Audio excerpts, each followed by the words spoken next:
ഈശോമിശിഹായ്ക്ക് സ്തുതിയായിരിക്കട്ടെ. നിങ്ങൾ ഈ പാട്ട് കേട്ടിട്ടില്ലേ? എൻ്റെ ഒപ്പം പാടണേ. നിന്റെ തകർച്ചയിൽ ആശ്വാസമേകാൻ, നിന്റെ തളർച്ചയിലൊന്നു ചേരാൻ, നിന്നെ താരാട്ടു പാടിയുറക്കാൻ, ഇതാ ഇതാ നിന്റെ അമ്മ, ഇതാ ഇതാ നിന്റെ അമ്മ.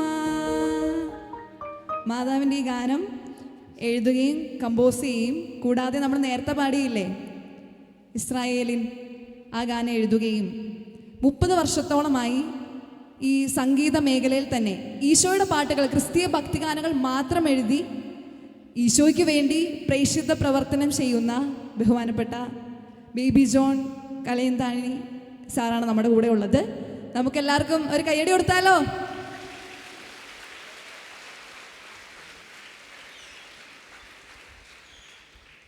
ഇപ്പോൾ യുവാവായിരിക്കുമ്പോൾ തന്നെ ഈശോയ്ക്ക് വേണ്ടി പ്രവർത്തനം ആരംഭിച്ച ഒരാളാണ്. അപ്പം നമ്മുടെയൊക്കെ ഏജിലായിരുന്നപ്പോൾ ചേട്ടൻ എങ്ങനെയാണ് ഈ മേഖലയിലേക്ക് കടന്നു വന്നത്, ഇതിൽ നേരിട്ട വെല്ലുവിളികൾ എന്നതൊക്കെ നമുക്ക് ചോദിച്ചറിയാം. ഓക്കെ,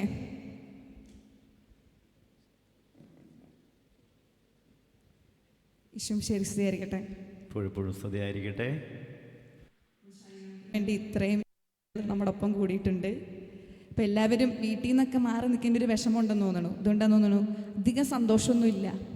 അപ്പോൾ ഈ ഫാമിലി, ചേട്ടൻ്റെ ഫാമിലിനെ കുറിച്ചും പിന്നെ എങ്ങനെയാണ്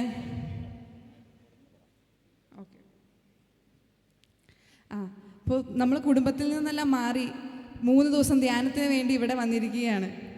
അപ്പോൾ ഈ ഒരു അവസരത്തിൽ ചേട്ടൻ യുവാവായിരുന്നപ്പോഴും ഇങ്ങനെ ധ്യാനങ്ങളെല്ലാം പങ്കെടുത്തുവല്ലോ. അപ്പോൾ അതിൻ്റെ ഒരു എക്സ്പീരിയൻസ് ഷെയർ ചെയ്യാമോ?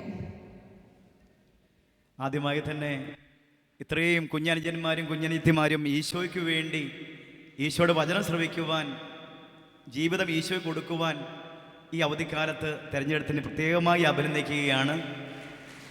ഒരുപാട് സന്തോഷമുണ്ട്. എൻ്റെ പ്രിയപ്പെട്ട കുഞ്ഞനുജന്മാരെ, അനുജത്തിമാരെ, ഇവിടെ ക്വസ്റ്റ്യൻ ചോദിച്ചു. ഈ ജീവിതത്തിലേക്ക്, പ്രത്യേകിച്ച് ഈശോയുടെ ഈ സ്നേഹത്തിലേക്ക് കടന്നു വരുന്ന വഴിയെക്കുറിച്ച് ഒന്ന് പങ്കുവെക്കുവാൻ. നിങ്ങളെപ്പോലെ തന്നെ ഇതുപോലുള്ള ഒരു അവധിക്കാല ധ്യാനത്തിൽ കടന്നു വന്ന് ഈ ധ്യാനം ശ്രവിക്കുമ്പോൾ, ഈശോയുടെ വചനം ശ്രവിക്കുമ്പോൾ നമ്മുടെ ജീവിതം ഈശോയ്ക്ക് വേണ്ടി കൊടുക്കണമെന്നൊക്കെ ഈ വചനവേദിയിൽ നിന്നുകൊണ്ട് ശ്രേഷ്ഠ സഹോദരങ്ങളും അച്ഛന്മാരൊക്കെ പറയുമ്പോൾ ആദ്യമൊക്കെ ഞാൻ അത്ര ശ്രദ്ധിച്ചിരുന്നില്ലെങ്കിലും ക്രമേണ എനിക്ക് മനസ്സിലായി, ഈശോയ്ക്ക് വേണ്ടിയാണ് എൻ്റെ ജീവിതമെന്നും, ഈശോയ്ക്ക് വേണ്ടി നിലകൊണ്ടാൽ ഈശോ നമ്മളെ കൈപിടിച്ച് നയിക്കുമെന്നും, ഈശോയുടെ വചനത്തിലും ഈശോയുടെ വിളിയിലും വിശ്വസ്തയോടെ നിൽക്കുവാൻ ശ്രമിച്ചാൽ ഈശോ അത്ഭുതകരമായി നയിക്കുമെന്നുമുള്ള വലിയ ഒരു വിശ്വാസവും ഉറപ്പുമാണ് എൻ്റെ എളിയ ജീവിതത്തിൽ. പ്രത്യേകിച്ച് എൻ്റെ കഴിവുകൾ, ദൈവം നൽകിയ കുഞ്ഞു കുഞ്ഞു കഴിവുകൾ, പാടാൻ, എഴുതാൻ, വരയ്ക്കാൻ, ഇങ്ങനെയൊക്കെയുള്ള കുഞ്ഞു കഴിവുകൾ ഈശോയ്ക്ക് വേണ്ടി കൊടുത്ത്, ഈശോയുടെ ആ സമയത്തിന് വേണ്ടി വിട്ടുകൊടുത്തപ്പോൾ ഈശോ നയിച്ച ഒരു ജീവിതമാണ് എൻ്റെതെന്ന് ഞാൻ പറയുകയാണ്. ബ്രദറെ, ഒരു യുവാവായിരിക്കുമ്പോഴത്തേക്ക് നമുക്ക് പല അതായത് സംശയങ്ങളും ഉണ്ടാവും. തീർച്ചയായും. അതായത് എനിക്ക് എങ്ങനെ ദൈവത്തിൻ്റെ കൂടെ പോയി കഴിഞ്ഞാൽ എനിക്ക് എന്തെങ്കിലും ലാഭം ഉണ്ടാകുമോ, എന്തായിരിക്കും എൻ്റെ ജീവിതത്തിൽ സംഭവിക്കാൻ പോകുന്നത്? കാരണം ബ്രദറിനെ സംബന്ധിച്ച് ഈ ഒരു 30 വർഷക്കാലം എന്ന് പറയുന്നത് ഒരു ഉത്തമ ഉദാഹരണമാണ്. ദൈവത്തെ വിശ്വസിച്ച് കഴിഞ്ഞാൽ എന്താണ്, യുവാവായിരിക്കുമ്പോഴത്തേക്ക് വിശ്വസിച്ച് കഴിഞ്ഞാൽ എന്താണ്, ആ യാത്രയെക്കുറിച്ച് ഒന്ന് പറയാമോ? അതായത് മക്കളെ, തുറന്നു പറയാം, എൻ്റെ ജീവിതത്തിൽ ഒരുപാട് ദാരിദ്ര്യവും കഷ്ടപ്പാടും നിറഞ്ഞ ഒരു ജീവിത ചുറ്റുപാടായിരുന്നു. ഒരുപാട് പ്രതികൂലമായ അവസ്ഥകൾ, സഹനങ്ങൾ. അങ്ങനെ ഇരിക്കെ എനിക്കൊരു ആഗ്രഹം ഉണ്ടായിരുന്നു, സമ്പത്തുണ്ടാക്കണം, എങ്ങനെയും നന്നായി ജീവിക്കണം, എവിടെയും നല്ല ചങ്കുറപ്പോടെ നിലകൊള്ളണം. അങ്ങനെ ഇരിക്കവേ എനിക്ക് കുഞ്ഞുനാളിൽ പാട്ടുപാടാൻ, കുഞ്ഞു കവിതകൾ എഴുതാൻ, ഇങ്ങനെയുള്ള ആഗ്രഹങ്ങളൊക്കെ ഉണ്ടായിരുന്നു. അപ്പോൾ എൻ്റെ സാധ്യതകളെ, പ്രത്യേകിച്ച് ഈ കുഞ്ഞു കവിതകളൊക്കെ എഴുതാനുള്ള സാധ്യതകളെ ഞാൻ ഓർക്കുന്നുണ്ട്. 7ാം ക്ലാസ്സിൽ പഠിക്കുമ്പോൾ അന്ന് വളരെ ദാരിദ്ര്യത്തിന് ചുറ്റുപാടാണ് എനിക്കുള്ളത്. എൻ്റെ വീട് ഓലമേഞ്ഞ വീട്, അവിടെ ഞാൻ ഒരിക്കൽ കാണുന്നുണ്ട് മേൽക്കൂര ദ്രവിച്ചു പോയ ഒരു സാഹചര്യം. അപ്പോൾ ഞാൻ 7ാം ക്ലാസ്സിലാണ് പഠിക്കുന്നത്. ആ മേൽക്കൂര ദ്രവിച്ചു പോയ മേൽക്കൂരയ്ക്കിടയിലൂടെ ആകാശത്ത് അമ്പിളിയമ്മാവൻ്റെ ആ നിഴൽഛായ കണ്ടിട്ട്, നക്ഷത്രങ്ങളുള്ള ആകാശം കണ്ടിട്ട്, അത് മേൽക്കൂരയ്ക്കിടയിലൂടെയാണ്. അവിടെ കണ്ടിട്ട് ആദ്യമായി ഒരു കവിത എഴുതി. അന്തിയണഞ്ഞാൽ പുഞ്ചിരി തൂകി ആകാശത്തിൽ ഉദിച്ചിടും അമ്പിളി മാമ നിന്നെ കാണാൻ അയ്യട എന്തൊരു ചേലാണ്. ഇങ്ങനെ. അപ്പോൾ എനിക്ക് മനസ്സിലായി എന്നിലുള്ള കുഞ്ഞു കുഞ്ഞു കഴിവുകൾ. കൊച്ചു കൊച്ചു ക്ലാസ്സുകളിൽ 7ന് മുമ്പൊക്കെ LP സ്കൂളിലൊക്കെ ഒരുപാട് അപകർഷതയാണ്. കാരണം വലിയ കാര്യം പഠിക്കുകയൊന്നുമില്ല, അധികം പഠനമൊന്നുമില്ലായിരുന്നു. പക്ഷേ ഈ കുഞ്ഞു കുഞ്ഞു കഴിവുകളുണ്ട്, പാടാനൊക്കെയുള്ള കുഞ്ഞു കഴിവുകൾ, അത് ഞാൻ കണ്ടെത്തിയിരുന്നു. എന്നാലും എന്നിൽ അപകർഷതയുണ്ട്, ഇല്ലായ്മയും വല്ലായ്മയുമുള്ള സഹനങ്ങളുടെയൊക്കെ അപകർഷതയൊക്കെ ഉണ്ട്. അപ്പോഴാണ് എനിക്ക് മനസ്സിലായത്, എനിക്ക് തീരുമാനമെടുത്തു എങ്ങനെയും സമ്പത്തുണ്ടാക്കണം, എങ്ങനെയും സമ്പത്ത് നേടണം. അതിനുവേണ്ടി എൻ്റെ ആഗ്രഹം ഇതായിരുന്നു, സിനിമാ മേഖലയിലേക്ക് കടക്കുക. അങ്ങനെ ഞാൻ പഠിച്ച് മുന്നേറിക്കൊണ്ടിരുന്നു. ഹൈസ്കൂള്, കോളേജ് ജീവിതം കഴിഞ്ഞപ്പോൾ എനിക്കൊരു ആഗ്രഹമായി സിനിമ മേഖലയിൽ കടക്കാം. കാരണം സിനിമയിൽ ചെന്ന് കഴിഞ്ഞാൽ പേര് കിട്ടും, പ്രശസ്തി കിട്ടും, പണം കിട്ടും. അങ്ങനെ ഞാൻ ഒരു പ്രൊഡ്യൂസറോട് പരിചയപ്പെട്ടു. സിനിമയ്ക്ക് ചെന്നൈയിലേക്ക് സിനിമയെക്കുറിച്ച് പഠിക്കാൻ പോകുന്നതിന് മുമ്പ് എൻ്റെ വീട്ടിലെ മൂത്ത ചേച്ചി എന്നോട് പറഞ്ഞു, ബേബിച്ച മോനെ, നീ ഡിവൈൻ വന്നൊരു ധ്യാനം കഴിഞ്ഞിട്ട് പോകും മദ്രാസിന്. അങ്ങനെ ഡിവൈൻ വന്ന് ഒരു ധ്യാനത്തിൽ പങ്കെടുക്കുകയാണ്. ധ്യാനത്തിൽ പങ്കെടുക്കുമ്പോൾ സ്പിരിച്വൽ ഷെയറിങ്ങിൻ്റെ കൗൺസിലിങ്ങിൻ്റെ സമയത്ത് കൗൺസിലർ എന്നോട് പറഞ്ഞു, മോൻ്റെ ഉദ്ദേശലക്ഷ്യം എന്താണ്? ഞാൻ പറഞ്ഞു, എനിക്ക് നല്ല ജോലി വേണം, പ്രത്യേകിച്ച് എനിക്കിഷ്ടം സിനിമാ മേഖലയാണ്. അവിടെയാണെങ്കിൽ എൻ്റെ കഴിവുകളൊക്കെ വിജയിപ്പിക്കാൻ പറ്റും, തിരക്കഥ എഴുതാം, ഗാനങ്ങൾ എഴുതാം, അവിടെയൊക്കെ വിജയിക്കാൻ പറ്റും. അങ്ങനെ ഞാൻ ആ കാര്യം ഞാൻ കൗൺസിലറോട് പറഞ്ഞപ്പോൾ കൗൺസിലർ പറഞ്ഞു പ്രാർത്ഥിക്കാമെന്ന് പറഞ്ഞു. പ്രാർത്ഥിച്ചിട്ട് അദ്ദേഹം എന്നോട് പറഞ്ഞു, മോനോട് ഞാൻ മോന് വേണ്ടി പ്രാർത്ഥിച്ചപ്പോൾ ഈശോ പറഞ്ഞത്, മോന് തൽക്കാലം സിനിമാ മേഖലയല്ല, മോൻ്റെ കഴിവുകൾ ഈശോയ്ക്ക് വേണ്ടി കൊടുക്കണം. എഴുതാൻ, പാടാൻ, പ്രസംഗിക്കുക, ഇങ്ങനെയുള്ള കഴിവുകൾ ഈശോയ്ക്ക് വേണ്ടി കൊടുക്കുക. അപ്പം ഞാൻ പറഞ്ഞു, ബ്രദറെ, സിനിമാ മേഖല എനിക്ക് നല്ല തുറന്ന് കിട്ടിയിട്ടുണ്ട്, എനിക്ക് ആ സാധ്യതയുണ്ട്, എനിക്ക് അവിടെ സാഹചര്യം ഒരുങ്ങിയിട്ടുണ്ട്. അപ്പോൾ പിന്നെ ഞാനിനി എന്ത് ചെയ്യും? ഉടനെ ഈ ബ്രദർ പറഞ്ഞു, ഈശോ പറയുന്നത് ഇങ്ങനെയാണ്, നിൻ്റെ കഴിവുകൾ, നിൻ്റെ സമയം, നിൻ്റെ ആരോഗ്യം എനിക്ക് വേണ്ടി സമർപ്പിച്ചാൽ നിനക്ക് വേണ്ടി ഞാൻ വലിയ കാര്യം ചെയ്യുമെന്ന് ഈശോ പറയുന്നു. എനിക്കത് അങ്ങനെ ഈശോയ്ക്ക് നന്ദി. എനിക്കത് ആദ്യം ഉൾക്കൊള്ളാൻ കഴിഞ്ഞില്ല, എങ്കിലും ഞാൻ അത് വിശ്വസിച്ചു. ഞാൻ എന്ത് ചെയ്യണം? ആ ധ്യാനം കഴിഞ്ഞ് ഞാൻ സങ്കല്പപ്പെട്ട വീട്ടിലേക്ക് പോയത്. അപ്പോൾ എൻ്റെ കൂട്ടുകാരോട് ഞാൻ പറയുമായിരുന്നു, ഞാൻ മദ്രാസിന് പോകും, സിനിമയിൽ പങ്കെടുക്കും, സിനിമയ്ക്ക് വേണ്ടി നിലകൊള്ളും എന്നൊക്കെ. പക്ഷേ എൻ്റെ മനസ്സിൽ ഈ ബ്രദർ പറഞ്ഞ കാര്യം, ഈശോയ്ക്ക് വേണ്ടി നിലകൊള്ളുക, ഈശോയ്ക്ക് വേണ്ടി നിലകൊള്ളുക. അങ്ങനെ ഇരിക്കവേ എനിക്ക് തീരുമാനമെടുക്കാൻ പറ്റുന്നില്ല. അങ്ങനെയാണ് ഞാൻ ഓർക്കുന്നുണ്ട്, ഞാൻ കോതമംഗലം രൂപതാംഗമാണ്. അവിടെ യേൽ ബദേൽ എന്ന് പറയുന്ന ഇതുപോലൊരു ജീസസ് കൂട്ടായ്മ, ഇങ്ങനെ ഈ യുവജനങ്ങളുടെ കൂട്ടായ്മ ഒരു ധ്യാനം നടക്കുകയാണ്. ബഹുമാനപ്പെട്ട ഷാജി വൈക്കത്ത് പറമ്പിലുണ്ട്, ഇവിടെ ഇനി ടോക്കിന് വരുന്ന ബഹുമാനപ്പെട്ട സുനിൽ ബ്രദറുണ്ട്, ബഹുമാനപ്പെട്ട കക്കൂഴി അച്ഛനുണ്ട്. അങ്ങനെ ഞാൻ ആ ധ്യാനത്തിൽ പങ്കെടുക്കുകയാണ്. അങ്ങനെ ധ്യാനത്തിൽ പങ്കെടുക്കുമ്പോൾ 1-ാം ദിവസം, 2-ാം ദിവസം, 3-ാം ദിവസം എനിക്ക് ബോറിംഗ് ആയിട്ട് തോന്നുകയാണ്. കാരണം എൻ്റെ ഭാവിയെക്കുറിച്ചുള്ള ഉത്കണ്ഠ, ആകുലത, വ്യഗ്രത, ഭയം, ഇതൊക്കെ എന്നെ മതിക്കുമ്പോൾ 3-ാം ദിവസം ദിവ്യകാരുണ്യ ആരാധന നടക്കുമ്പോൾ ആ ധ്യാനഗുരുവായ ബഹുമാനപ്പെട്ട ജെയിംസ് കക്കൂഴി അച്ഛൻ വിളിച്ചു പറയുന്നു, നിങ്ങളുടെ ജീവിതത്തിൻ്റെ എല്ലാ പ്രശ്നങ്ങൾക്കും ഒരേ ഒരു ഉത്തരം, അത് ഈശോയാണ്. ആ ഈശോ വസിക്കുന്നത് പരിശുദ്ധ പരമ ദിവ്യകാരുണ്യത്തിലാണ്. ആ കുർബാനയോട് നിങ്ങളുടെ ആവശ്യങ്ങൾ ഉന്നയിക്കുക.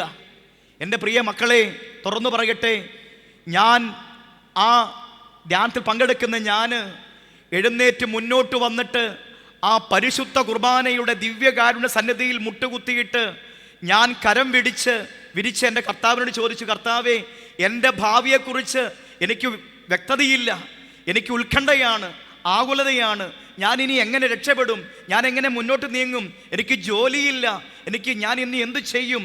ഇവിടെ പറയുന്നു കർത്താവാണ് ഉത്തരമെന്ന്.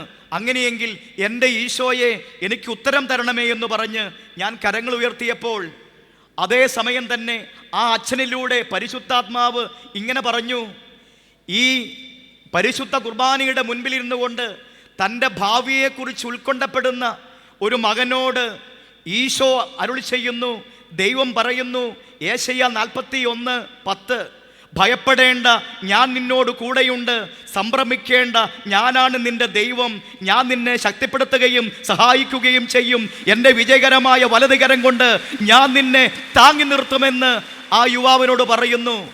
എൻ്റെ പ്രിയ മക്കളെ, എനിക്ക് മനസ്സിലായി ആ ആകുലതയുള്ള, ആ ഉത്കണ്ഠയുള്ള, എൻ്റെ ഭാവിയെക്കുറിച്ച് വ്യക്തതയില്ലാത്ത, ഞാൻ ആകുലപ്പെട്ട് കഴിയുന്ന, ഭയപ്പെട്ട് കഴിയുന്ന ആ യുവാവ് ഞാനാണെന്നും യുവാവായി എന്നോടാണ് എൻ്റെ ദൈവം പറയുന്നതെന്നും, ഭയപ്പെടേണ്ട, ഞാൻ നിന്നോട് കൂടെയുണ്ട് എന്നു പറയുന്ന വചനം എന്നെ സ്പർശിച്ചപ്പോൾ പ്രിയപ്പെട്ട അനുജത്തി, ആ വചനത്തിലൂടെ ആദ്യമായി ഗാനമെഴുതാനുള്ള ഒരു താലന്ത് പരിശുദ്ധാത്മാവ് എന്നിൽ നിക്ഷേപിക്കുകയായിരുന്നു. അവിടെ ഇരുന്നു കൊണ്ട് ഞാൻ ആദ്യമായി ഗാനമെഴുതി. ആ ഗാനം ഇങ്ങനെയായിരുന്നു: ഭയപ്പെടേണ്ട മകനെ മകളെ, ഞാൻ നിന്റെ ദൈവമല്ലേ, കരയരുതേ ഇനി എൻ കൺമണിയേ, ഞാൻ നിന്റെ കൂടെയില്ലേ.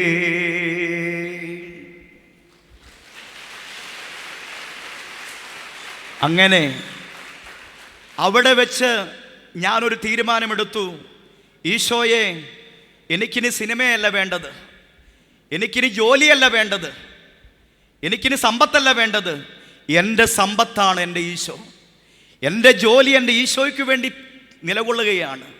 എൻ്റെ ഭാവി, എൻ്റെ കഴിവ്, എൻ്റെ ആരോഗ്യം ഈശോയ്ക്ക് വേണ്ടി കൊടുക്കുമ്പോൾ എൻ്റെ ചുറ്റുപാടുകളും എൻ്റെ പ്രവർത്തന മണ്ഡലങ്ങളും എൻ്റെ ജീവിത തലങ്ങളും അനുഗ്രഹിക്കുന്ന ദൈവമാണ് എൻ്റേതെന്ന് എനിക്ക് ബോധ്യം കിട്ടിയപ്പോൾ, പ്രിയ മക്കളെ, അങ്ങനെയെങ്കിൽ പറയട്ടെ, ഇന്ന് കഴിഞ്ഞ 30 വർഷമായി ദൈവത്തിൻ്റെ കൃപ കൊണ്ട് വിളിച്ച ഈശോ വിശ്വസ്തനായി നിലകൊള്ളത് കൊണ്ട്, അവിടുത്തെ കൃപ കിട്ടിയത് കൊണ്ട്, ആ ഈശോ വാക്ക് പാലിച്ചത് കൊണ്ട് 4000-ഓളം ക്രിസ്തീയ ഭക്തിഗാനങ്ങൾ എഴുതുവാൻ ദൈവം അനുഗ്രഹം നൽകി.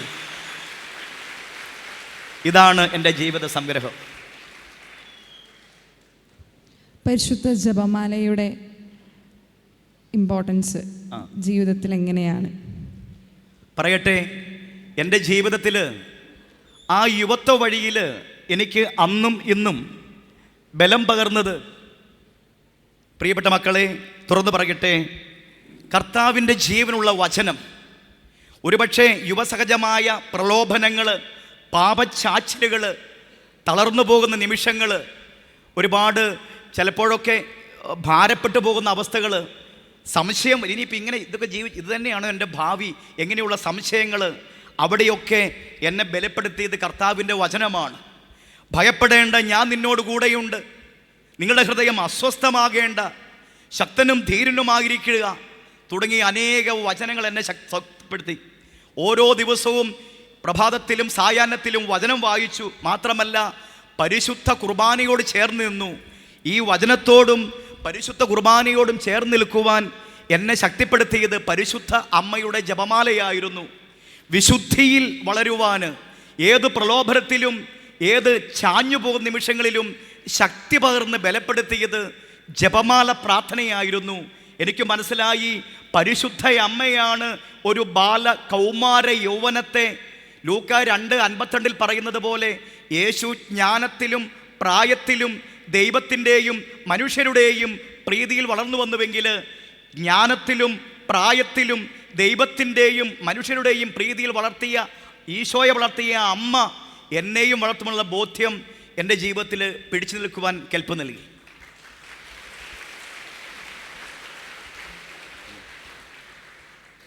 ബ്രദറെ, 94-ലാണ് ബ്രദർ ആദ്യമായിട്ട് ധ്യാനം കൂടിയത്. ഇപ്പം ഏകദേശം 30 വർഷത്തോളമായി. 30 വർഷമായി. പക്ഷെ ദൈവം വലിയൊരു അനുഗ്രഹം ദൈവത്തിലൂടെ ഈ ജനങ്ങൾക്ക് നൽകിയിട്ടുണ്ട്. ജീസസ് എന്ന് പറയുന്ന ആൽബത്തിലെ ഇസ്രായേൽ നാഥൻ. അതായത് ഞാൻ വിശ്വാസത്തിൽ വന്നത് 99-ലാണ്. ഞാൻ ഡിസംബർ 4-ാം തീയതിയാണ് സ്നാനപ്പെട്ടത്. ഞാൻ ബൈബിളൊക്കെ വായിക്കുമ്പോൾ എനിക്ക് പുതിയ നിയമം എന്താണ്, പഴയ നിയമം എന്താണ് ഒന്നും അറിയില്ല. പക്ഷേ ബൈബിൾ മുഴുവൻ ഒറ്റ പാട്ടിൽ. ഹല്ലേലൂയ. അതെ, ഒരുപക്ഷെ നിങ്ങൾ കേട്ടിട്ടുണ്ടാവാം, ഇസ്രായേലിൻ നാഥനായി വാഴും ഏകദൈവം. 99-ലാണ് ഈ ഗാനം കുറിക്കുന്നത്. ഞാൻ ഓർക്കുന്നു, ഈ ഗാനങ്ങളൊക്കെ കുറിക്കുന്ന സമയത്ത് പരിശുദ്ധ കുർബാനയുടെ മുൻപിൽ ജപമാല ചൊല്ലുമ്പോഴാണ് എഴുതേണ്ട ആശയം ലഭ്യമാകുന്നത്. ഞാൻ ഓർക്കുന്നു, 94-ല് ഞാൻ നിന്നെ സൃഷ്ടിച്ച ദൈവം, ഞാൻ നിന്നെ രക്ഷിച്ച ദൈവം, ഞാൻ നിന്റെ പാതയിൽ എന്നും വെളിച്ചമായി നിന്നെ നയിക്കുന്ന ദൈവം. അതിനെ തുടർന്ന് ഈ പാട്ട് വന്നപ്പോൾ എല്ലാവരും പറഞ്ഞു നല്ല പാട്ടാന്ന് പറഞ്ഞു. അപ്പോൾ എനിക്ക് കൂടുതൽ ആഗ്രഹമായി എൻ്റെ കഴിവുകൾ, എൻ്റെ താലന്തുകൾ ദൈവജനങ്ങൾക്ക് കൊടുക്കുക. അതെങ്ങനെ? പ്രത്യാശ ഉണരുന്ന ഗാനം വഴി, വിശ്വാസം ഉണരുന്ന ഗാനം വഴി, തളർന്നു പോകുമ്പോൾ ബലം പകരുന്ന ഗാനം വഴി. അതിനുവേണ്ടിയാണ് എനിക്ക് കഴിവ് തന്നതെന്ന് ദൈവം തന്നുള്ള ബോധ്യം എനിക്ക് കിട്ടി. അപ്പം ഞാൻ പരിശുദ്ധ അമ്മയെ സഹായത്തിന് വിളിച്ചു. അമ്മ എനിക്ക് താങ്ങും തണലുമായി നിന്നു. ജപമാല ചൊല്ലി പ്രാർത്ഥിക്കുമ്പോൾ, കുർബാനയുടെ മുൻപിൽ പ്രാർത്ഥിക്കുമ്പോൾ വീണ്ടും വീണ്ടും രചനകൾ കിട്ടിക്കൊണ്ടിരുന്നു. ഞാൻ ഉറങ്ങാനായി താരാട്ടുപാടുന്നു ദൈവം, ഒന്നു വിളിച്ചാലോടി എൻ്റെ അരികിലെത്തും, പെറ്റമ്മ മറന്നാലും എന്നെ കൈപിടിച്ചു നടത്തുന്ന സ്നേഹം. ആബാ ദൈവമേ, ഇസ്രായേലിൻ നാഥനായി വാഴുമേക ദൈവം, ദൈവത്തെ മറന്നു കുഞ്ഞെ ജീവിക്കരുതേ.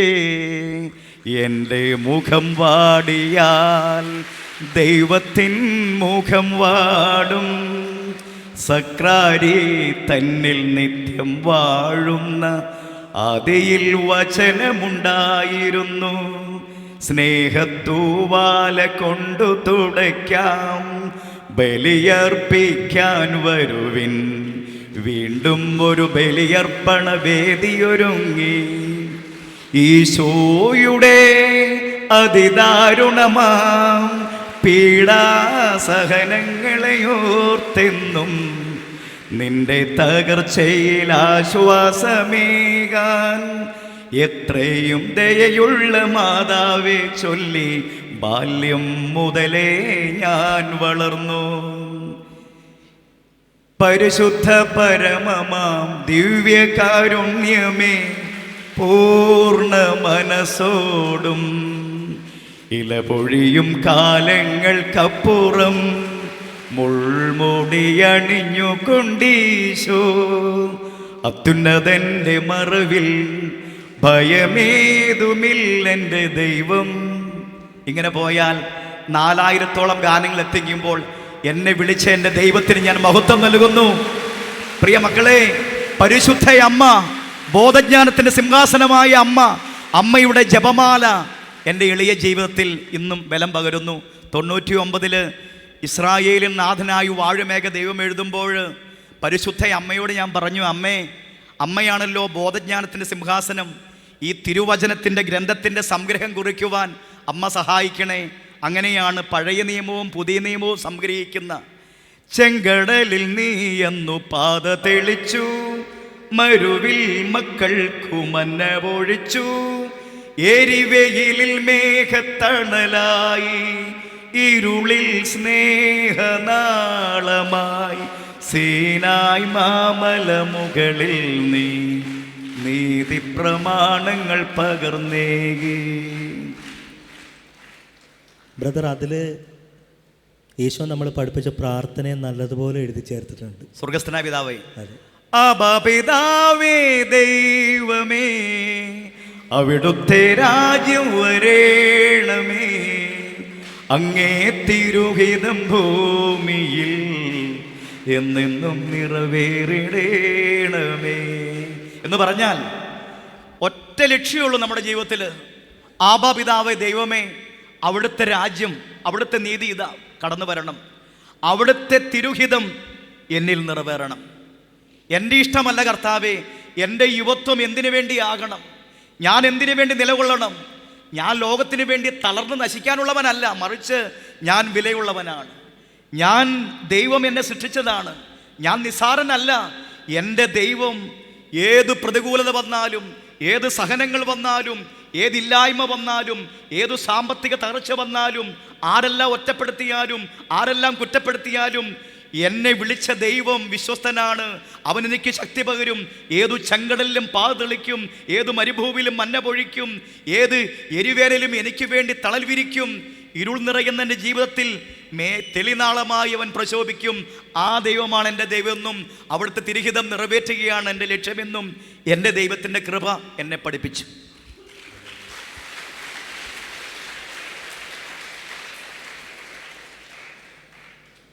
ബ്രദറെ, നമ്മൾ പഴയ നിയമം പുതിയ നിയമം എല്ലാം എടുത്താൽ അറിയാം, ദൈവം ഒരാളെ വിളിച്ചു കഴിഞ്ഞാൽ അവരപ്പം തന്നെ അതെല്ലാം ഉപേക്ഷിച്ചിട്ട് നേരെ ചെല്ലുകയാണ്. അവർക്ക് എന്താണെന്നറിയില്ല. ബ്രദറിനെ ദൈവം വിളിച്ചു. ഇപ്പോൾ 10-30 വർഷം കഴിഞ്ഞ് എന്ത് തോന്നുന്നു ബ്രദറിന്? എൻ്റെ കുഞ്ഞുമക്കളോട്, എൻ്റെ കുഞ്ഞനുജനോട്, അനുജത്തോട് ഞാൻ പറയുകയാണ്, വിളിച്ചത് ദൈവമാണെങ്കിൽ സങ്കീർത്തനം 34-ാം അധ്യായം 5-ാം വാക്യം, അവിടുത്തെ നോക്കിയവർ പ്രകാശിതരായി അവർ ലജ്ജിതരാവുകയില്ല. കയ്യടിക്ക് ബ്രദറെ. എൻ്റെ ആദ്യകാലങ്ങൾ എല്ലാവരും ചോദിക്കുമായിരുന്നു, ഇങ്ങനെ നമുക്ക് എന്നാ കിട്ടാനാടാ, എന്തിനാ നീ ഇങ്ങനെ പോകുന്നത്, നമുക്ക് ജോലിയൊന്നും ഇല്ലല്ലോ, വല്ലതും കിട്ടുമോ, വല്ല ഇതുകൊണ്ട് പോയിട്ട് ഒരു കാര്യമുണ്ടോ, വല്ല ജോലിക്ക് പോവും. അവിടെയൊക്കെ ഒരുപാട് പരിഹാസം ഏറ്റിട്ടുണ്ടായിരുന്നു. ഒരു പക്ഷേ ഒരു ചോദ്യചിഹ്നം മാനുഷിക സഹജമായി ഉണർന്നിട്ടുണ്ട്. അവിടെയെല്ലാം ഒന്നേ ഉണ്ടായിരുന്നുള്ളൂ, അവിടുത്തെ നോക്കിയവർ. അവിടുത്തെ നോക്കുക, മറ്റുള്ളവരുടെ വാക്കുകളിലേക്കല്ല, ലോകത്തിൻ്റെ വാക്കുകളിലേക്കല്ല. അവിടെയും കർത്താവ് എനിക്ക് രചന തന്നു. മനുഷ്യൻ്റെ വാക്കുകൾ നമ്മെ തളർത്തും, ആഴത്തിൽ മുറിവേൽപ്പിക്കും. ദൈവത്തിൻ വചനങ്ങൾ നമ്മെ വളർത്തും, ആത്മാവിൻ മുറിവുണക്കും എന്ന് പറഞ്ഞാൽ പലരും പലതും പറയും. എടാ ഇങ്ങനെ വല്ല കാര്യമുണ്ടോ, വേറെ ജോലിക്ക് പോ, 10 പൈസ ഉണ്ടാക്കാൻ നോക്ക്, എടാ നീ ഇങ്ങനെ നടക്കല്ലേ. അതൊന്നും അല്ല പ്രിയരെ. ദൈവം വിളിച്ചുവെങ്കിൽ നിങ്ങൾക്കറിയണോ, ഇന്ന് യേശുദാസ്, SP ബാലസുബ്രഹ്മണ്യം, ജാനകി, ചിത്ര, ജയചന്ദ്രൻ, മാർക്കോസ്, MG ശ്രീകുമാർ, കെസ്റ്റർ, മധുബാലകൃഷ്ണൻ, ബിജുനാരായണൻ, തെന്നിന്ത്യയിലെ മുഴുവൻ ഗായകരും ഗാനങ്ങൾ ആലപിച്ചു കഴിഞ്ഞു. അവരുടെ മുമ്പിൽ നിൽക്കുമ്പോൾ നിങ്ങൾക്കറിയോ, സരിഗമ പതിനിസ എന്ന് പോലും സംഗീതം പഠിക്കാത്ത ഒരു വ്യക്തിയാണ് ഞാൻ ഇന്നും. എൻ്റെ കൂടെ ഒരു പീറ്റർ ചേരാനൂർ എന്ന് പറഞ്ഞ സംഗീത സംവിധായകനുമുണ്ട്. തുറന്നു പറയട്ടെ, ഞങ്ങൾ രണ്ടുപേരും സംഗീതം പഠിച്ചിട്ടില്ല. യേശുദാസ് നിർത്തി പാടിക്കുമ്പോൾ യേശുദാസ് പാടുന്നു, ദൈവത്തെ മറന്നു കുഞ്ഞേ. SP ബാലസുബ്രഹ്മണ്യം സാറ് പാടുന്നു, അബ്രാമിൻ ദൈവം നൽകും കാനാൻ ദേശം തേടി തേടി പോകാം, ഹല്ലേലൂയ പാടാം. ജയചന്ദ്രൻ സാറ് പാടുന്നു, എന്നെ കൈ പിടിച്ചു നടത്തുന്ന സ്നേഹം. MG ശ്രീകുമാർ സാറ് പാടുന്നു, ഓർമ്മയിൽ നിൻമുഖം മാത്രം. ഉണ്ണിമേന സാറ് പാടുന്നു, ആരും കൊതിക്കും നിന്റെ സ്നേഹം. കെസ്റ്റർ പാടുന്നു, പെറ്റമ്മ മറന്നാലും. സുധാ ചേച്ചി പാടുന്നു, സക്രാരി തന്നിൽ നിത്യം വാഴുന്ന. ഇങ്ങനെയുള്ള ആ ശ്രേഷ്ഠരായ ഗായകരുടെ ഒപ്പം നിൽക്കുമ്പോൾ സരിഗമ പഠിക്കാതെ, ഞങ്ങൾ ആ ഒന്നും അറിയാതെ ഞങ്ങൾ സംഗീതം പറഞ്ഞുകൂടെ നിൽക്കുമ്പോൾ ഞങ്ങൾക്കുള്ള ഒരേ ഒരു സംഗീതോപകരണം ഈ ജപമാലയാണെന്ന് പറയുവാൻ അഭിമാനത്തോടെ ഞാനിവിടെ ഇരിക്കുകയാണ്. ഇതിനർത്ഥം പരിശുദ്ധാത്മാവ് നിങ്ങളുടെ മേൽ വന്നു കഴിയുമ്പോൾ നിങ്ങൾ ശക്തി പ്രാപിക്കും. ജെറുസലേമിലും യൂദയ മുഴുവനിലും സമരിയായിലും ലോകത്തിൻ്റെ അതിർത്തികൾ വരെയും നിങ്ങൾ എനിക്ക് സാക്ഷികളായിരിക്കുകയും ചെയ്യും. മക്കളെ, നിങ്ങൾ വിദ്യാർത്ഥികളെ കൂടെയുണ്ട്, പഠനത്തിൽ മുന്നോട്ട് നീങ്ങുന്നവരുണ്ട്, നല്ല കഴിവുകളുള്ളവരുണ്ട്, പാടാൻ, എഴുതാൻ, വരയ്ക്കാൻ, പ്രസംഗിക്കാൻ. ഓർക്കുക, ഇത് ലോകത്തിന് വേണ്ടി കൊടുക്കാനുള്ളതല്ല, മറിച്ച് നിന്നെ സൃഷ്ടിച്ച, നിന്നെ രക്ഷിച്ച, നിന്നെ പരിപാലിക്കുന്ന, കൺമണി പോലെ നിന്നെ കാക്കുന്ന ദൈവത്തിന് നിന്നെ വേണം. ലോകത്തിന് അതിർത്തികളോ സാക്ഷ്യം നൽകുവാൻ അവിടെ എന്തു പറയണമെന്നോ എന്ത് ചെയ്യണമെന്നോ നീ പരിഭ്രമിക്കേണ്ട. നിന്നെ വിളിച്ചവൻ തൻ്റെ പരിശുദ്ധാത്മാവ് നിറച്ച് നിന്നെ ജ്ഞാനത്തിലൂടെ നയിക്കും. ഒരിടത്തും നിനക്ക് ലജ്ജിക്കേണ്ടി വരികയില്ലെന്ന് മാത്രമല്ല, നിന്റെ ജീവിതം വിസ്മയകരമായി ദൈവം വളർത്തും, ദൈവം നരിക്കും, ദൈവം ഭരിക്കും, ദൈവം പരിപാലിച്ച് നമ്മളെ വിസ്മയമാക്കി മാറ്റും.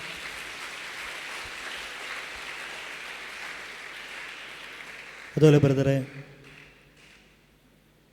ഒരു 30 വർഷം മുമ്പ് ബ്രദർ സിനിമ വേണ്ടാന്ന് വെച്ചു. പക്ഷെ 30 വർഷം കഴിഞ്ഞപ്പോഴത്തേക്ക് ദൈവം സിനിമയിൽ എഴുതാനായിട്ടുള്ള അവസരം തുറന്നു തന്നു. പ്രിയമക്കളെ, 30 വർഷം മുമ്പ് ഈ ഡിവൈൻ ധ്യാനകേന്ദ്രത്തിൽ ധ്യാനിക്കാൻ വരുമ്പോഴാണ് കൗൺസിലർ പറഞ്ഞത്, മോനെ, തൽക്കാലം സിനിമയ്ക്ക് വേണ്ടിയല്ല, ഈശോയ്ക്ക് വേണ്ടി നിന്റെ കഴിവ് കൊടുക്കാൻ ഈശോ പറയുന്നതെന്ന്. ഈശോ എന്തു പറഞ്ഞു അതനുസരിക്കുവാൻ കർത്താവ് കൃപ നൽകി. അതുകൊണ്ട് അനുസരിച്ചത് കേട്ടോ, അല്ലാതെ എൻ്റെ കഴിവല്ല, മറിച്ച് ദൈവം അതനുസരിക്കാൻ കൃപ തന്നു. ആ കൃപയിലൂടെ എൻ്റെ അധികാരികൾ, എൻ്റെ മാതാപിതാക്കൾ, എൻ്റെ അഭിബന്ധ പിതാക്കന്മാർ, എൻ്റെ ശ്രേഷ്ഠ സഹോദരങ്ങൾ, അവരുടെയൊക്കെ പ്രോത്സാഹനം, പ്രാർത്ഥന, അനുഗ്രഹം അതിലൂടെ നീങ്ങിയപ്പോൾ കർത്താവെ അവിടെ ഇഷ്ടം എന്താണെന്ന് നിറവേറട്ടെ. അങ്ങനെ കാത്തിരുന്നപ്പോൾ 30 വർഷത്തിന് ശേഷം സ്വർഗം എന്നൊരു സിനിമ ചെയ്യാൻ വന്നപ്പോൾ സഭയുടെ അധികാരികൾ എന്നോട് പറഞ്ഞു, മീഡിയയ്ക്ക് വേണ്ടി ഇറങ്ങുക. കാരണം ഈ ആനുകാലിക തലത്തിൽ കാർലോ അക്യൂട്ടസൊക്കെ ഇറങ്ങിയില്ലേ, ഈ സാങ്കേതികത ഉപയോഗിക്കുക, കഴിവുകൾ ദൈവത്തിന് വേണ്ടി കൊടുക്കുക. അങ്ങനെ സ്വർഗം എന്നൊരു സിനിമയ്ക്ക് വേണ്ടി എൻ്റെ അധികാരികൾ നിർദ്ദേശമനുസരിച്ച് ഒരു ഗാനം എഴുതി, ഒരു പള്ളിയിലെ ഭക്തിഗാനമാണ്. സ്നേഹ ചൈതന്യമേ എന്ന് പറഞ്ഞൊരു ഗാനം കുറിച്ചു. ആ ഗാനം ബഹുമാനപ്പെട്ട പനക്കലച്ചൻ ഡിവൈൻ ധ്യാനകേന്ദ്രത്തിൻ്റെ മെയിൻ സ്റ്റേജിൽ വെച്ച് റിലീസ് ചെയ്തപ്പോൾ എനിക്ക് മനസ്സിലായി, ഡിവൈൻ ധ്യാനകേന്ദ്രത്തിൽ വെച്ച് തൽക്കാലം ഈശോ ആ ബ്ലോക്ക് ചെയ്ത വാതിൽ സിനിമാ മേഖലയിലേക്ക് കർത്താവിൻ്റെ സമയം വന്നപ്പോൾ കർത്താവ് തുറന്നു തന്നു എന്നാണ് ഞാൻ മനസ്സിലാക്കുന്നത്. അതുകൊണ്ട് ദൈവത്തിൻ്റെ ഇഷ്ടത്തിന് വേണ്ടി കാത്തിരിക്കുക, ദൈവം അനുഗ്രഹിക്കും. ഒരൊറ്റ കാര്യം കൂടി, ദൈവത്തിലെ നമ്മൾ കർത്താവിൻ്റെ കാര്യത്തിന് വില കൊടുത്താൽ ദൈവം ചെയ്യുന്നൊരു മഹോന്നതമായ കാര്യം പറയാം. 2012 ഞാൻ ഓർക്കുന്നു, തരങ്ങിണിക്ക് വേണ്ടി യേശുദാസ് സാറിന് വേണ്ടി 10 പാട്ട് ചെയ്യുകയാണ്. അതിൽ 6 പാട്ട് രചനയും സംഗീതവും ഒരുക്കുന്ന ഞാനാണ്, ദൈവത്തിൻ്റെ കൃപയാൽ. ഓർക്കുന്നു, 2012 ഡിസംബർ 6, 7, 8 തീയതികളിൽ മദ്രാസിൽ അതിൻ്റെ റെക്കോർഡിംഗ് ആണ്. അപ്പോൾ ഞാൻ അവരെന്നോട് വിളിച്ചു പറഞ്ഞു, 6, 7, 8 തീയതികളിൽ മദ്രാസിൽ റെക്കോർഡിംഗ് ആണ്, വരണമെന്ന് പറഞ്ഞു. അപ്പോൾ ഞാൻ വലിയ ത്രില്ലിലാണ്, കാരണം യേശുദാസിന് വേണ്ടിയാണ്. അപ്പോൾ ഏറ്റവും വലിയ മഹാഗായകനല്ലേ, ഗാനഗന്ധർവൻ. അപ്പോൾ ഞാനിങ്ങനെ ത്രില്ലടിച്ച് നിൽക്കുമ്പോഴാണ് ഞാൻ ഡയറി പരിശോധിച്ചത്. അപ്പോഴാണ് എനിക്ക് മനസ്സിലായത്, 6, 7, 8 തീയതികളിൽ ദുബായിൽ ബഹുമാനപ്പെട്ട പാംബ്ലാനി അച്ഛൻ, ഇന്ന് അദ്ദേഹം ബിഷപ്പാണ്, അന്ന് ബിഷപ്പായിട്ടില്ല, ജോസഫ് പാംബ്ലാനി അച്ഛൻ്റെ കൂടെ ഒരു ധ്യാനം ദുബായ് സെൻറ്റ് മേരീസ് പള്ളിയിൽ ഈ തിയോളജിയുടെ ആൽഫ ഇൻസ്റ്റിറ്റ്യൂട്ടിൻ്റെ ഒരു പ്രോഗ്രാം നടക്കുകയാണ്. അതിന് ഗാന ശുശ്രൂഷയാണ് എനിക്ക്. എന്ന് പറഞ്ഞാൽ 6, 7, 8 തീയതികളിൽ എനിക്ക് റെക്കോർഡിംഗ് ഒരു ഭാഗത്ത്, 6, 7, 8 തീയതികളിൽ ശുശ്രൂഷ മറുഭാഗത്ത്. ഞാൻ ഏതിന് തിരഞ്ഞെടുക്കണം? ഒന്ന് ആലോചിച്ച് നോക്കിയേ. ഗാനഗന്ധർവൻ എനിക്ക് പിന്നെ ഒരിക്കലും ആ ചാൻസ് കിട്ടിയല്ല. ഞാനില്ലെങ്കിലും അദ്ദേഹം പാടും, പക്ഷേ അദ്ദേഹത്തിൻ്റെ കൂടെ ആയിരിക്കുന്ന ഒരു വലിയ ഭാഗ്യമല്ലേ. പക്ഷേ മറുഭാഗത്ത് ശുശ്രൂഷയാണ്. എൻ്റെ മനസ്സ് ആകെപ്പാടെ അങ്ങോട്ടും ഇങ്ങോട്ടും ഉലഞ്ഞു. പക്ഷേ ഞാൻ ഒരു തീരുമാനമെടുത്തു, എൻ്റെ കർത്താവ് വിളിച്ചു, ഞാനില്ലെങ്കിലും അദ്ദേഹം പാടിക്കൊള്ളും, അദ്ദേഹത്തിൻ്റെ കൂടെ ഇരിക്കാൻ പറ്റിയെന്നുള്ള കാര്യമുള്ളൂ. അങ്ങനെ ഞാൻ ശുശ്രൂഷയ്ക്ക് ദുബായ് പോവുക. 6, 7, 8 6-ാം തീയതി ശുശ്രൂഷ കഴിഞ്ഞു. 7-ാം തീയതി ഞാനിങ്ങനെ ഇരിക്കുമോ, ദൈവമേ, ഇപ്പോൾ ചെന്നൈയിൽ എൻ്റെ റെക്കോർഡിങ് നടന്നുകൊണ്ടിരിക്കുമായിരിക്കും, എനിക്കവിടെ ആകാൻ കഴിഞ്ഞില്ലല്ലോ. അപ്പോൾ 8-ാം തീയതി പരിശുദ്ധ അമലോത്മാവിൻ്റെ തിരുനാളാണ്, ഡിസംബർ 8. ഞാൻ അമ്മയോട് പറഞ്ഞു, അമ്മയെ അപേക്ഷിച്ചാലും ഉപേക്ഷിക്കാത്തവളെ എന്നല്ല പറഞ്ഞിരിക്കുന്നത്. എനിക്ക് ഒത്തിരി ആഗ്രഹമായിരുന്നു റെക്കോർഡിങ്ങിന് പോകാൻ. എന്നാലും അമ്മയുടെ പുത്രൻ്റെ ശുശ്രൂഷയ്ക്ക് വേണ്ടി ഞാനിതാ വന്നിരിക്കുകയാണ്. അമ്മയുടെ തിരുനാളിന് അമ്മ എനിക്ക് എന്നാ സമ്മാനം തരുന്നത് എന്നൊക്കെ ഞാനിങ്ങനെ പറഞ്ഞിരിക്കുമ്പോൾ 7-ാം തീയതി വൈകുന്നേരം എനിക്ക് ഒരു phone call. Hello Baby John അല്ലേ? അതെ ബേബി ജോണേ, I'm Naveen from Kalamassery. ഞാൻ ചോദിച്ചു, എന്താണ് നവീൻ? ഞാനിപ്പോൾ ദുബായിൽ നിന്നാണ് വിളിക്കുന്നത്, എന്താ കാര്യം? ഞാൻ ഒരാളുടെ ഈ ഫോൺ കൊടുക്കാം. ഉടനെ ഞാൻ ഫോൺ കൊടുക്കാൻ പറഞ്ഞു, കൊടുത്തു. അപ്പോൾ അവിടെ നിന്ന് ഒരു മറുശബ്ദം എൻ്റെ ഫോണിൽ, എൻ്റെ കാതുകളിലേക്ക്, ഹലോ ഹലോ, ആരാ? ഞാൻ ചോദിച്ചു, മോനെ ഞാൻ ദാസേട്ടനാ. സാറെങ്ങനെ ഇവിടെ എങ്ങനെയാ? മോനെ, ചെന്നൈയിൽ ചില സാങ്കേതിക കാരണങ്ങളാൽ റെക്കോർഡിങ് നടന്നില്ല. ഞാൻ ആ വേവൊക്കെ എടുത്തുകൊണ്ട് ദുബായിൽ ഇളയ മോനുണ്ട്, ദുബായിക്ക് വന്നിരിക്കുക. മോൻ എപ്പോഴാണ് ഫ്രീ ആകുന്നത്? നമ്മൾ ദുബായിൽ റെക്കോർഡിങ് സ്റ്റുഡിയോ റെഡിയാക്കിയിട്ടുണ്ട്, നമുക്ക് ഇവിടെ റെക്കോർഡിങ് നടത്താം. 2012 ഡിസംബർ 8 തീയതി അമലുൽ തിരുനാളിന് അന്ന് വൈകുന്നേരം ഈ റെക്കോർഡിംഗ് സ്റ്റുഡിയോയിൽ ബഹുമാനപ്പെട്ട പാമ്പളാനി അച്ഛനും തോമസ് കൊച്ചിക്കാരോട്ട് അച്ഛനും ലിസിക ഫെർണാണ്ടസ് എന്ന് പറഞ്ഞ സഹോദരിയൊക്കെ ചേർന്നാണ് എന്നെ അവിടെ കൊണ്ടുപോയാക്കുന്നത് ദാസേട്ടൻ്റെ അടുത്ത്. അവിടെ റെക്കോർഡിംഗ് നടത്തുമ്പോൾ ഒരു കാര്യം എനിക്ക് മനസ്സിലായി, അസാധ്യം, മനുഷ്യന് അസാധ്യമെന്ന് പറയുന്ന കാര്യങ്ങളിൽ ദൈവം ഇടപെട്ടാൽ ദൈവത്തിന് നിസ്സാരമുള്ളൂ പ്രിയ മക്കളെ.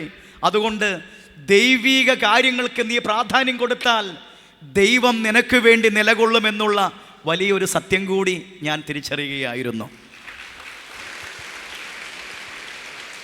ബ്രദർ, ഒരു കാര്യമുണ്ട്, നമ്മളെല്ലാം കർത്താവിലേക്ക് അടുപ്പിക്കുന്ന പ്രധാനപ്പെട്ട ഒരു വചനമുണ്ടാകും നമ്മുടെ ജീവിതത്തിൽ.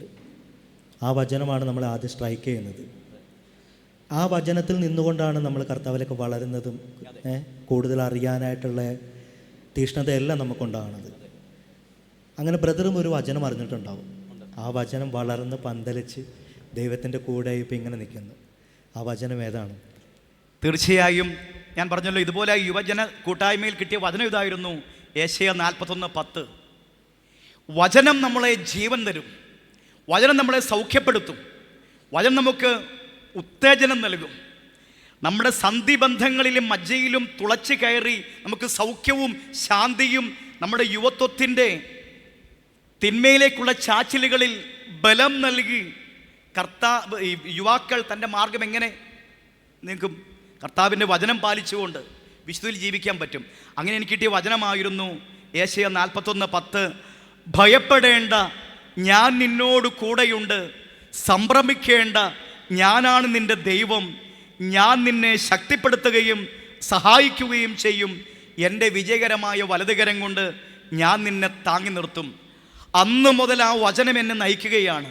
അതുകൊണ്ടാണ് പ്രത്യാശയുടെ ഗാനങ്ങൾ കൊടുക്കണം, തളർന്ന ജീവിതങ്ങൾക്ക് പ്രത്യാശയുടെ ഗാനങ്ങൾ കൊടുക്കണമെന്നുള്ള അവബോധം പരിശുദ്ധാത്മാവ് തന്നത്. അതുകൊണ്ടാണ് എഴുതിയത്, ഭയമേതുമില്ലെൻ്റെ ദൈവം എന്നെ പരിപാലിച്ചു വളർത്തും, ആനന്ദത്തെളി നീർച്ചോലയിൽ അനുദിനം വഴി നടത്തും. അതുകൊണ്ട് എല്ലാവരുടെയും ജീവിതത്തിൽ വചനം നമ്മളെ ശക്തിപ്പെടുത്തും. ഈശോ പറഞ്ഞില്ലേ, നിങ്ങൾ എന്നിൽ വസിക്കുവിൻ. അതിനൊരു 3 വേർഷനുണ്ട് മക്കളെ. എന്താണെന്നറിയാവോ? ഈശോയിൽ വസിക്കുക എന്ന് പറയുമ്പോൾ 3 കാര്യം. 1, വചനത്തിൽ വിശ്വസിക്കുക, വസിക്കുക. 2, പരിശുദ്ധ കുർബാനയാകുന്ന ഈശോയിൽ വസിക്കുക, വിശ്വസിക്കുക. 3, തിരുസഭയാകുന്ന ക്രിസ്തുവിൻ്റെ മൗതിക ശരീരത്തിൽ ചേർന്ന് നിൽക്കുക. ഈ 3 കാര്യത്തിൽ വേരുറപ്പിക്കുമ്പോൾ തിരുസഭയുടെ പ്രബോധനങ്ങൾ, തിരുസഭയുടെ അധികാരത്തിന് വിധേയപ്പെടുക.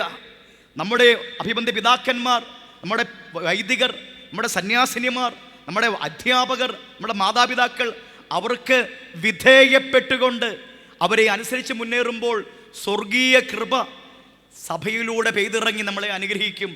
കൂദാശകൾ നമുക്ക് ബലം തരും, ഓജസ് തരും, ജീവൻ തരും. നല്ല കുമ്പസാരം വഴി നമ്മുടെ ചിന്ത, ഭാവന, ബുദ്ധി, അറിവ്, ഇച്ഛാശക്തി, കൽപ്പനാശക്തി, ഓർമ്മയെല്ലാം ജ്വലിച്ചുകൊണ്ടിരിക്കും. വരപ്രസാദം നിറയും. തിന്മയിലേക്കുള്ള ചാച്ചിലുകൾ ഈ കൂദാശയിലൂടെ നമ്മളെ ഉജ്ജ്വലിപ്പിക്കും. ആ ചാച്ചിലുകളിലേക്ക് പോകാതെ ഈശോയുടെ പരിശുദ്ധാത്മാവ് കൂദാശകളിലൂടെ നമ്മൾ ജീവിപ്പിക്കും. അങ്ങനെ വചനവും സഭയും പരിശുദ്ധ ദിവ്യകാരുണ്യവും നമുക്ക് ജീവൻ നൽകി നമ്മളെ ഉണർത്തും. ഇതാണ് എനിക്ക് കിട്ടിയ അവബോധം. ബ്രദർ പറഞ്ഞല്ലോ, തളർന്ന ജീവനകൾക്ക് പ്രത്യാശ നൽകുന്ന ഗാനങ്ങളായിരുന്നു ബ്രദറിന് എഴുതാൻ സാധിച്ചത്. അപ്പോൾ വ്യക്തിപരമായ ഒരു അനുഭവം, ആരെങ്കിലും സാറിൻ്റെ പാട്ട് കേട്ടിട്ട് ഒരു ജീവൻ തോന്നി, അങ്ങനെ ഒരു വ്യക്തിപരമായ അനുഭവം ഉണ്ടായിട്ടുണ്ടോന്ന്? ഈ അടുത്ത നാളൊരു ഗാനം, ഇലപൊഴിയും കാലങ്ങൾക്കപ്പുറം തളിരണിയും കാലമുണ്ടതോർക്കണം, കവിളിലൂടൊഴുകുന്ന കണ്ണീരിനപ്പുറം പുഞ്ചിരിയുണ്ടെന്നതും ഓർക്കണം. പ്രത്യാശയോടെ നീ ദൈവത്തെ നോക്കിയാൽ ഉത്തരം നൽകുമെന്നറിഞ്ഞിടേണം, അവൻ ഉത്തരം നൽകുമെന്നറിഞ്ഞിടേണം. ഇങ്ങനെ ഒരു ഗാനം ഇതിറങ്ങിയപ്പോൾ ഞാൻ ഓർക്കുന്നു, എറണാകുളം അടുത്തുള്ള ചോറ്റാനിക്കരയിൽ നിന്ന് ഒരു സഹോദരൻ ആത്മഹത്യക്ക് ശ്രമിച്ചുകൊണ്ടിരിക്കുന്ന വേളയിലാണ് അടുത്ത വീട്ടിൽ നിന്നും ഈ ഗാനം ഒഴുകിയെത്തുമ്പോൾ തൻ്റെ വിഷക്കുപ്പി ജനലിലൂടെ വലിച്ചെറിഞ്ഞിട്ട് ആ മനുഷ്യൻ നിന്ന് കിതച്ച് കരഞ്ഞു. ഇലപൊഴിയുന്ന കാലങ്ങൾക്കപ്പുറം നിനക്ക് തളിരണിയുന്നൊരു കാലമുണ്ട്, കവിളിലോടൊഴുകുന്ന കണ്ണീരിനപ്പുറം ഒരു പുഞ്ചിരിയുടെ ദിനമുണ്ട്, നിന്റെ ദുഃഖം സന്തോഷമായി മാറുമെന്നുള്ള ആ വചനത്തിൻ്റെ ഒരു ഉൾപ്പൊരുള് ഇദ്ദേഹത്തിൻ്റെ ഹൃദയത്തിൽ സ്പാർക്ക് ചെയ്തു.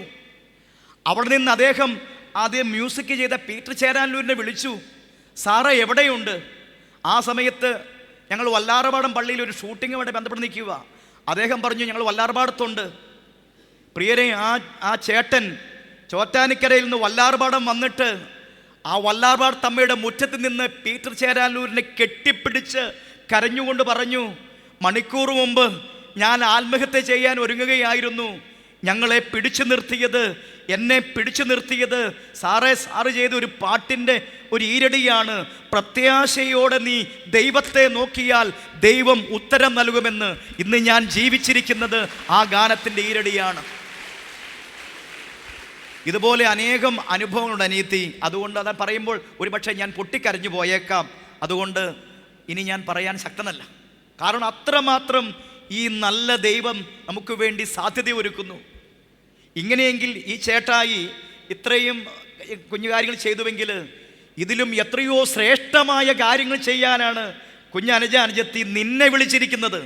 അതുകൊണ്ട് ഇവിടെ വന്നിരിക്കുന്ന ഒരു കുഞ്ഞു പോലും വൃഥാവിൽ വന്നതല്ല. വരും കാലങ്ങളിൽ വീടിനും വീട്ടുകാർക്കും നാടിനും നാട്ടുകാർക്കും ഇടവകയ്ക്കും രൂപതയ്ക്കും ദേശത്തിനും കേരള സഭയ്ക്കും ഭാരതസഭയ്ക്കും തിരുസഭയ്ക്കും അനുഗ്രഹമായി മാറാൻ നിന്നെ ദൈവം വിളിക്കുന്നു. ഈശോയുടെ വിളി കേട്ട് വരിക. അവസാനമായിട്ട് ഞാനൊരു ചോദ്യം ചോദിക്കുന്നു. ഇതെല്ലാം നമ്മൾ ചെയ്യുമ്പോഴത്തേക്ക് ബ്രദർ ഏറ്റവും ഞാൻ കേട്ടുള്ളൂ, ബ്രദർ എൻ്റെ അടുത്ത് വ്യക്തിപരമായിട്ട് ഷെയറും ചെയ്തിട്ടുണ്ട്. ഏറ്റവും കൂടുതൽ ഞാൻ ഇരുന്നിട്ടുള്ളത് ദിവ്യകാരണത്തിൻ്റെ മുമ്പിലാണ്. അതായത് കർത്താവിൻ്റെ ശക്തി വരുമ്പോഴത്തേക്കാണ് നമുക്കിതെല്ലാം ചെയ്യാൻ പറ്റുന്നത്. ഇപ്പോൾ ഇവിടെ ഇരിക്കുന്ന ഞാനുൾപ്പെടെയുള്ള ഞാൻ ഒരു യുവാവായിരുന്നപ്പോഴും എനിക്ക് പല സംശയങ്ങളാണ്. ദൈവത്തിൻ്റെ കൂടെ നിന്ന് കഴിഞ്ഞാൽ ഞാൻ എങ്ങനെ രക്ഷപ്പെടും? അതായത് എല്ലാവരുടെയും കളിയാക്കലുകൾ, കുറ്റപ്പെടുത്തലുകൾ. ഇവിടെ ഇരിക്കുന്ന ഓരോ യുവജനങ്ങൾക്കും അങ്ങനെയുള്ളൊരു ചോദ്യം അവരുടെ ഉള്ളിലുണ്ടാവും. അതിനെല്ലാം ഉത്തരം ദിവ്യകാരണത്തിൻ്റെ മുമ്പിലിരിക്കുമ്പോഴത്തേക്ക് കിട്ടുന്നത്. അതെങ്ങനെ?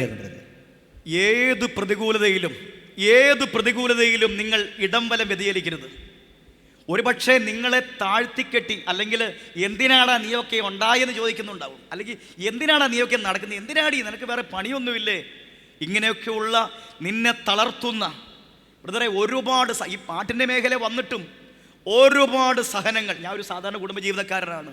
ഒരുപാട് സഹനങ്ങൾ, ഒരുപാട് പ്രതികൂല അവസ്ഥകൾ, ഒരുപാട് കുത്തുവാക്കുകളൊക്കെ നേരിട്ടുണ്ട്.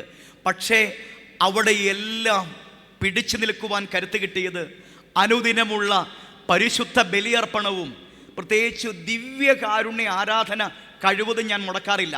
എനിക്കറിയാം പരിശുദ്ധ കർത്താവിന് മഹത്വം. പരിശുദ്ധ കുർബാനയുടെ മുൻപിൽ നമ്മൾ ഇരിക്കുമ്പോൾ, ആരാധന സമയത്ത് ഇരിക്കുമ്പോൾ ആ ദിവ്യകാരുണ്യ പ്രകാശം നമുക്കറിയാം. പ്രത്യേകിച്ച് ക്യാൻസർ പോലുള്ള രോഗങ്ങൾക്ക് കീമോ ചെയ്യുമ്പോൾ അല്ലെങ്കിൽ റേഡിയേഷൻ ചെയ്യുമ്പോൾ ആ ക്യാൻസർ കോശങ്ങൾ, വേണ്ടാത്ത കോശങ്ങളെ കരിച്ചു കളയുന്ന ചികിത്സാവിധിയാണ് അങ്ങനെ അല്ലേ, റേഡിയേഷനൊക്കെ. എന്ന് പറഞ്ഞതുപോലെ നിന്റെ ജീവിതത്തിൽ ദുശീലങ്ങൾ, ദുഷ്തഴക്കങ്ങൾ, പാപ ആസക്തികൾ, ഒരുപക്ഷെ മീഡിയയോടുള്ള ആസക്തി, അല്ലെങ്കിൽ തെറ്റായ ബന്ധങ്ങളോടുള്ള വലിയ ഭ്രമം, ജഡിക ആസക്തികൾ. നമുക്കറിയാം കൗമാര യൗവന തലങ്ങളിൽ പലപ്പോഴും ഓർക്കും, ദൈവമേ എനിക്ക് ഈ ആസക്തി എടുത്തു മാറ്റാൻ പറ്റുന്നില്ലല്ലോ. അങ്ങനെയുള്ള അവസ്ഥകളൊക്കെയുള്ള അനേകം മക്കളുണ്ടാകാം. നിങ്ങൾ തളരരുത്. കാരണം ഈ യുവത്വത്തിലും കൗമാര യൗവന തലങ്ങളിലൊക്കെ ഈ തലങ്ങളൊക്കെ കടന്നു പോകണം. പക്ഷേ ഇതിനെ വിജയിക്കുവാൻ പരിശുദ്ധ കുർബാനയുടെ മുൻപിൽ നീ ഇരുന്നു കൊടുക്കുമ്പോൾ ആ റേഡിയേഷൻ സംഭവിക്കുക. എന്ത്? ദിവ്യകാരുണ്യത്തിൻ്റെ പ്രകാശം കടന്നു വന്ന് ക്രമേണ ക്രമേണ ക്രമേണ നിന്റെ ഹൃദയത്തിലെ പാപച്ചാച്ചിലുകൾ, ദുശീലങ്ങൾ, ദുഷ്തഴക്കങ്ങൾ, ദുഷ്പ്രവണതകൾ, ഇതിനെയെല്ലാം ദ്രവീകരിപ്പിച്ച് അതിനെയെല്ലാം ഡിലീറ്റ് ചെയ്ത് നിന്റെ ചിന്തയിലെ നിഷേധാത്മകത, സഭയോടുള്ള വിദ്വേഷം, വൈദികരോടുള്ള വിദ്വേഷം, എന്തിനാ പള്ളിയിൽ പോകുന്നത്, എന്തിനാ ഈ അച്ഛന്മാർ ഇതെല്ലാം കാണിക്കുന്നത്, സിസ്റ്റേഴ്സ് ഇങ്ങനെയല്ല കാണിക്കുന്നത്, അച്ഛന്മാരോട് സിസ്റ്റർമാരോടൊക്കെയുള്ള നിഷേധ സ്വഭാവങ്ങൾ, ഈ സഭയിലെ ചില പ്രവർത്തനങ്ങൾ കാണുമ്പോൾ അതിനെ കണ്ടുകൊണ്ട് പള്ളിയിൽ പോകാതിരിക്കുന്ന അവസ്ഥകൾ, അങ്ങനെ സാത്താൻ നിഷേധാത്മകമായുള്ള ചില ചിന്തകളൊക്കെ ഉണ്ട്. അതിലൊക്കെ ഡിലീറ്റ് ചെയ്ത് വിജയിക്കുവാൻ ദിവ്യകാരുണ്യ പ്രകാശം നിന്നെ സഹായിക്കും. ഇന്നെനിക്ക് ഉറപ്പുണ്ട്, എൻ്റെ സഭ, എൻ്റെ വൈദികർ, എൻ്റെ സന്യസ്തർ, എൻ്റെ അഭിവന്യ മെത്രാന്മാർ, ഈ സഭയിലൊക്കെ പ്രശ്നങ്ങളൊക്കെ ഉണ്ട്. സഭയിൽ പ്രശ്നങ്ങൾ ഉണ്ടാകുന്നേ. അവിടെയൊക്കെ എനിക്ക് കഴിഞ്ഞിട്ടുണ്ടെന്നറിയാം. ഒരിക്കൽ പോലും സഭയെയോ എൻ്റെ വൈദികരെയോ എൻ്റെ സിസ്റ്റേഴ്സിനെയോ എൻ്റെ മെത്രാനെയോ എൻ്റെ അതരം തുറന്ന് ഒരിക്കലും വിധിവാക്കോ കുത്തുവാക്കോ വിമർശനം നടത്തിയിട്ടില്ല. കാരണം സഭ എൻ്റേതാണ്. എനിക്ക് ഊർജം തരുന്ന കൂദാശ എൻ്റെ വൈദികർ തന്നത്, അവരിലൂടെയാണ് കുർബാന കുമ്പസാരം കിട്ടുന്നത്. അതുകൊണ്ട് അവർക്ക് വേണ്ടി പ്രാർത്ഥിക്കുവാനുള്ള ഉണർവ് ഈ ദിവ്യകാരുണ്യ പ്രകാശത്തിൻ്റെ വെളിച്ചത്തിൽ വരപ്രസാദമായി എന്നിൽ നിറഞ്ഞു.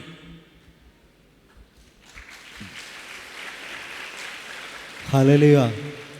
എല്ലാവരും പറഞ്ഞേ ഹല്ലേലൂയ.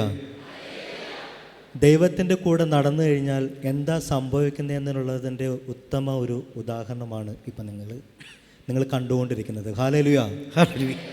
ഇത്രയും നേരം നമ്മളോട് ദൈവത്തിൻ്റെ അനുഭവങ്ങളും ദൈവത്തിൻ്റെ വിളി സ്വീകരിച്ചു കഴിഞ്ഞാൽ എന്താണ് നമ്മുടെ ജീവിതത്തിൽ സംഭവിക്കാൻ പോകുന്നതെന്നൊക്കെയുള്ള വ്യക്തമായിട്ടുള്ളൊരു കാഴ്ചപ്പാടാണ്. കാരണം നമ്മൾ പഴയ നിയമത്തിലൊക്കെ കണ്ടായിരുന്നു, എന്താണ്, ഓരോ പ്രവാചകന്മാരും വിളി കേട്ടിട്ട് എല്ലാം ഉപേക്ഷിച്ച് പോകുന്നു.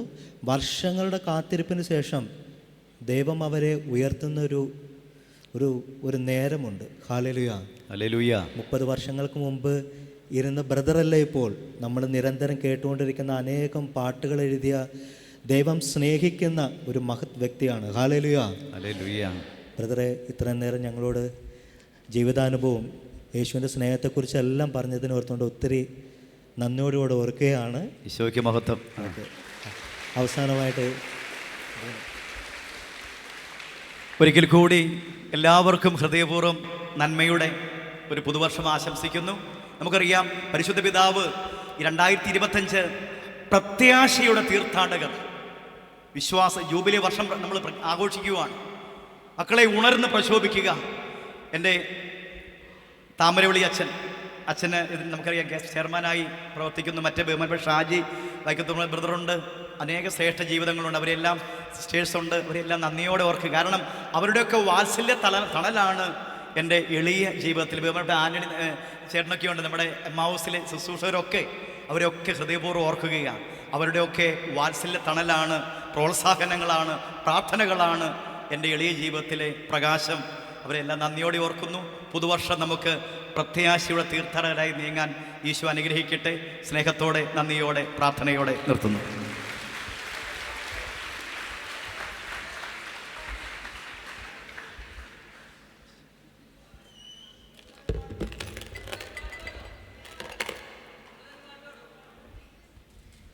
MCസിനെ അനുവദിച്ചാൽ പാടും. അതായത് ഈ കഴിഞ്ഞ നാളിൽ ഞാൻ ഒരു ഈശോയെ, കാരണം ഈ സഭയിൽ ചില പ്രശ്നങ്ങളൊക്കെ ഇങ്ങനെ കടന്നു വന്നപ്പോൾ ഈ സഭയാണ് എൻ്റെ മാതാവ്, സഭാമാതാവ്. ഞാൻ അഭിമാനിക്കണം. ആ ചിന്ത വെച്ച് ദിവ്യകാരുണ്യ സന്നിധി ഇരുന്നപ്പോൾ ഈശോയെ ഞാൻ എന്താണ് എഴുതേണ്ടതെന്ന് ചോദിച്ചപ്പോൾ കിട്ടിയ ഒരു പാട്ട് പാടട്ടെ. ഏകമല്ലോ എൻ്റെ സഭ, പാവനമല്ലോ എൻ്റെ സഭ, ശ്ലൈകമല്ലോ എൻ്റെ സഭ, സാർവത്രികമാണ് എൻ്റെ സഭ. ആ, നിങ്ങൾ കൈയടിക്കുന്നത് സന്തോഷമാണ് എനിക്കറിയാം, പക്ഷേ അത് കേൾക്കാൻ പറ്റില്ല. അപ്പോൾ അതിൻ്റെ ഇടയ്ക്ക് ഇതിൽ എഴുതിയിരിക്കുന്ന പദമൊന്ന് കേൾക്കണമെങ്കിൽ നിങ്ങൾ നിശബ്ദമായിട്ട് കേൾക്കണം കേട്ടോ. നിങ്ങളുടെ കയ്യടി ഞാൻ സ്വീകരിക്കുന്നു, ഈശോയ്ക്ക് നൽകുന്നു. നിങ്ങളൊന്ന് ശ്രദ്ധിച്ചെന്ന് കേൾക്കണേ. പാട്ടിങ്ങനെയാണ്: അഭിമാനിക്കും ഞാൻ. ഏകമല്ലോ എൻ്റെ സഭ, പാവനമല്ലോ എൻ്റെ സഭ, ശ്ലൈകികമല്ലോ എൻ്റെ സഭ, സാർവത്രികമാണ് എൻ്റെ സഭ. അഭിമാനിക്കും ഞാൻ, എന്നും അഭിമാനിക്കും ഞാൻ. തിരുസഭ തന്നെ കുഞ്ഞാണ്, നതിലഭിമാനിക്കും ഞാൻ. അഭിമാനിക്കും ഞാൻ, എന്നും അഭിമാനിക്കും ഞാൻ. തിരുസഭ തന്നെ കുഞ്ഞാണ്, നതിലഭിമാനിക്കും ഞാൻ. രക്ഷകനാകും ഈശോ സ്ഥാപിതമാക്കിയ പുണ്യസഭ, പത്രോസാകും പാറയിലെങ്ങും ഉറച്ചൊരു സത്യസഭ. പാവന റൂഹ മുദ്രിതമാക്കി നയിച്ചിടും എൻ്റെ സഭ.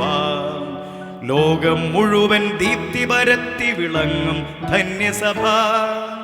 അഭിമാനിക്കും ഞാൻ, എന്നും അഭിമാനിക്കും ഞാൻ. തിരുസഭ തന്നെ കുഞ്ഞാണ്, നതിലഭിമാനിക്കും ഞാൻ. അഭിമാനിക്കും ഞാൻ, എന്നും അഭിമാനിക്കും ഞാൻ. തിരുസഭ തന്നെ കുഞ്ഞാണ്, നതിലഭിമാനിക്കും ഞാൻ. കൂദാശകളുടെ വെൺപ്രഭയാലെ വിളങ്ങും നിന്റെ സഭ. ജ്ഞാനത്തിൻ്റെ പ്രബോധനമേകി ലസിക്കുന്നെൻ്റെ സഭ. നിണസാക്ഷികളുടെ രക്തം വീണു കുതിർന്നു വളർന്ന സഭ. കർത്താവിൻ്റെ മഹത്വം നിറയും കത്തോലിക്ക സഭ.